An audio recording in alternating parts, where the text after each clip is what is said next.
Assalamualaikum warahmatullahi wabarakatuh. Waalaikumsalam warahmatullahi wabarakatuh. Selamat pagi semuanya. Pagi. Sebelumnya saya ingin mengucapkan terima kasih kepada teman-teman semuanya yang sudah meluangkan waktu untuk dapat mengikuti kegiatan bimbingan kelompok pada pagi hari ini. Saya ingin bertanya, gimana kabarnya teman-teman hari ini? Alhamdulillah baik. Alhamdulillah. Sebelum kita memulai kegiatan bimbingan kelompok pada pagi hari ini, marilah kita berdoa terlebih dahulu. Ada yang ingin memimpin berdoa? Saya. Sudah, silakan. Marilah kita mulai berdoa pada pagi hari ini. Berdoa mulai.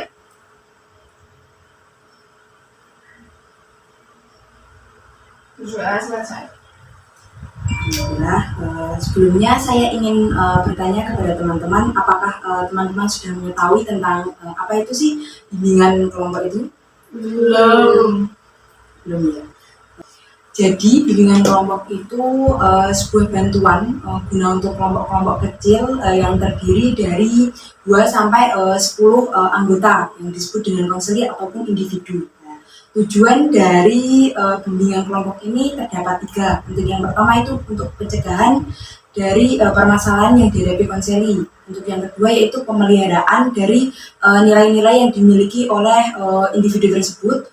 Untuk yang ketiga yaitu kayak pengembangan kreativitas yang dapat membantu atau yang dapat dibutuhkan untuk kehidupan dari individu tersebut. Nah, pada bimbingan kelompok ini menggunakan dinamika kelompok. Jadi dinamika kelompok ini itu dapat membantu antara interaksi individu itu lebih mengembangkan interaksinya melalui penyaluran pendapat, tanggapan, dan juga saran. Nah, pada tahapan bimbingan kelompok ini terdapat 3. Yang pertama yaitu perkenalan, jadi kita berkenalan masing-masing. Untuk yang kedua yaitu tahapan inti, jadi membahas tentang bimbingan kelompok yang kita bahas, yaitu topik yang nanti akan saya sampaikan. Untuk yang ketiga itu tahapan penutup. Jadi di sini saya selaku pemimpin ke kelompok, saya mengharapkan kepada teman-teman, kepada anggota untuk lebih leluasa dalam menyampaikan pendapat, tanggapan ataupun saran. Habis itu kita masuk ke tahapan pertama yaitu tahapan perkenalan. Jadi di sini kita berkenalan satu-satu, mulai dari saya yang dilanjutkan dari anggota. Perkenalkan, nama saya Trisni Tias Walupi, biasa dipanggil Trisni ataupun Tias. Di sini saya selaku pemimpin dari anggota dari bimbingan kelompok ini. Kemudian saya Dinita Apriani, saya sebagai anggota bimbingan kelompok. Kemudian saya Sifaulia Kamran, saya sebagai anggota bimbingan kelompok. Saya Intan Andriya Salsabila, saya sebagai anggota bimbingan kelompok. Untuk yang selanjutnya yaitu tahapan kedua yaitu daerah tahapan inti. Jadi di sini kita membahas tentang apa itu namanya narkoba. Jadi bimbingan kelompok kali ini kita membahas tentang narkoba ya teman-teman. Ya. Untuk narkoba yang kita bahas yaitu tentang apa sih narkoba, habis itu jenis-jenis dan juga dampak yang dihasilkan dari penyalahgunaan narkoba, dan yang ketiga itu tentang pencegahan dari penyalahgunaan narkoba. Sebelumnya saya ingin bertanya kepada teman-teman, apa sih narkoba itu?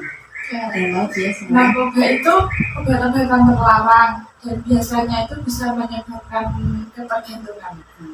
Yang benar sekali yang disampaikan oleh Mbak Kintan. Jadi narkoba itu merupakan obat terlarang, habis itu dia bisa mengakibatkan kecanduan. Di situ untuk yang selanjutnya yaitu tentang jenis-jenis dan juga dampak dari penyalahgunaan narkoba. Ada yang tahu tentang jenis-jenis narkoba? Saya. Silakan. Ada morfin, heroin, ganja. Benar sekali. Jadi untuk heroin merupakan, di sini saya akan menjelaskan tentang yang saya tahu tentang heroin, ganja dan juga morfin ya teman-teman. Yang jenis yang pertama itu benar yang dikatakan oleh Mbak Dianita, yaitu morfin. Morfin itu merupakan obat yang sangat kuat dan gunanya itu untuk menahan rasa sakit. Nah, dari cara untuk melakukan dari morfin itu melalui disuntikan melalui syaraf otot ataupun pembuluh darah. Itu Mbak Dianita untuk jenis yang pertama. Dan dampak yang dihasilkan dari morfin itu yang pertama yaitu menurunkan kesadaran. Dan yang kedua yaitu menimbulkan kebingungan dan mudah berkeringat dari si pengguna. Habis itu dapat menyebabkan pingsan juga, dan kayak jantung itu berdebarnya lebih cepat gitu loh Mbak. Habis itu mengalami kejang lambung. Habis itu air seninya berkurang, dan juga dapat kalau untuk cewek yang menggunakannya itu dapat mengganggu menstruasinya. Itu untuk yang pertama, jenis yang pertama. Untuk jenis yang kedua yaitu heroin. Jadi heroin ini merupakan pengelolaan morfin. Saya keliru. Bener. Tenang ya, lanjut. Untuk jenis yang kedua yaitu heroin. Jadi heroin ini merupakan zat dari morfin sama, tapi melalui diproses dengan kimiawi, Mbak. Jadi reaksi yang ditimbulkan itu lebih kuat daripada morfin tersebut.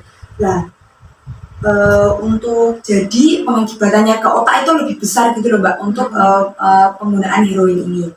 Dan cara penggunaannya itu disuntikkan ke anggota tubuh ataupun dihisap. Itu untuk yang heroin.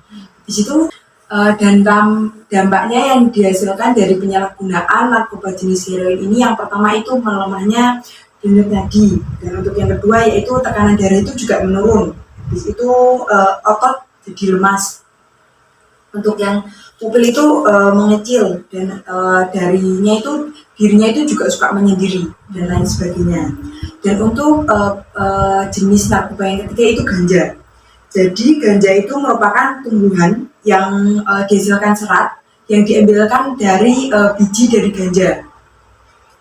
Dan ganja itu biasanya lebih mengakibatkan kecanduan yang berlebih.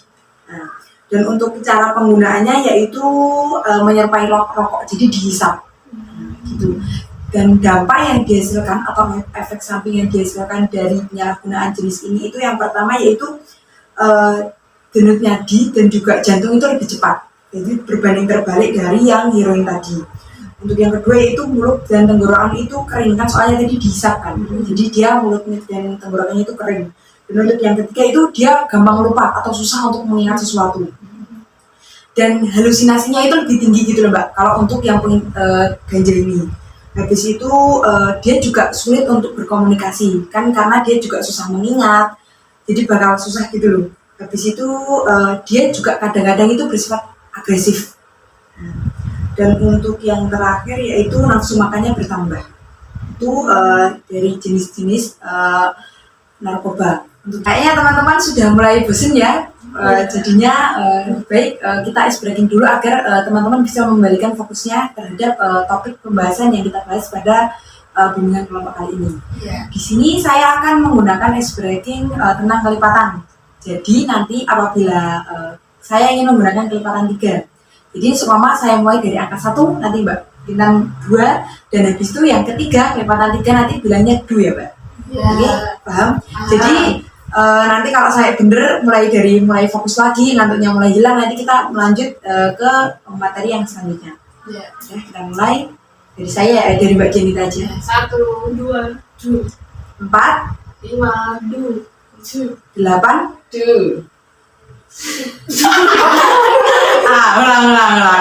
Ulang dari Mbak Sipa yang angka 1 ya. Ayo Mbak Sipa nggak fokus ini. 1, Apa ya, lanjut? 2,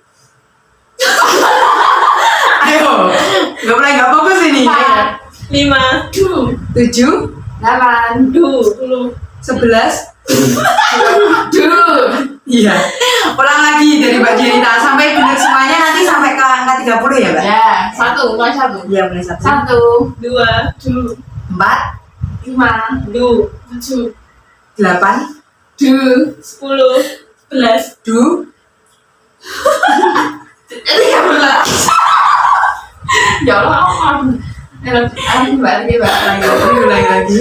1, 2, 4, 5, 2, 7, 8, 2, 10, 2, 13, 14, 16, 17, 2, 19, 20, 2, 22, 23, 2, 25, 26, 28. 29. Alhamdulillah, terima kasih kita yang fokus kembali ke semuanya. Yang selanjutnya yaitu apa sih yang dari teman-teman ada yang tahu nggak sih kayak penyebab dari penyalahgunaan narkoba? biasanya tuh dari keluarga, dari teman atau enggak lingkungan. Benar sekali. Kalau yang saya tahu dari keluarga itu karena orang yang tersebut itu dia itu kurangnya kasih sayang. Habis itu kayak keluarganya yang kurang harmonis dari orang tuanya ataupun dari keluarganya. Dan yang ketiga yaitu kurangnya kayak pendampingan, dari kurangnya pendampingan dari orang tua, kayak gimana dari individu tersebut itu berteman ataupun bersikap di sosialnya. Dan juga kayak dari individunya tersebut itu kayak dia itu susah untuk menerima dari lingkungan, jadi kayak dia tuh gampang mudah terhasut dari omongannya teman ataupun orang di sekitarnya. Kayak dia juga dapat merasa kepo, apa sih narkoba. Jadi kan kalau dianya kurang tahu apa itu narkoba kan kayak kepo, cuma taunya kayak ternyata narkoba itu kayak mengakibatkan kayak seru gitu loh, mungkin pandangan dari mereka yang tidak tahu. Akhirnya mereka kepo dan akhirnya mereka mencoba, itu juga bisa. Habis itu kayak ada juga faktornya yaitu dari individu ya, tadi kayak dia itu kayak rasa ingin tahunya. Di situ dari lingkungan ya, dari keluarga, dari teman sebaya, dari sekolah yang dia kurang mengetahui tentang narkoba tersebut. Nah, untuk materi yang selanjutnya yaitu tentang pencegahan, teman-teman.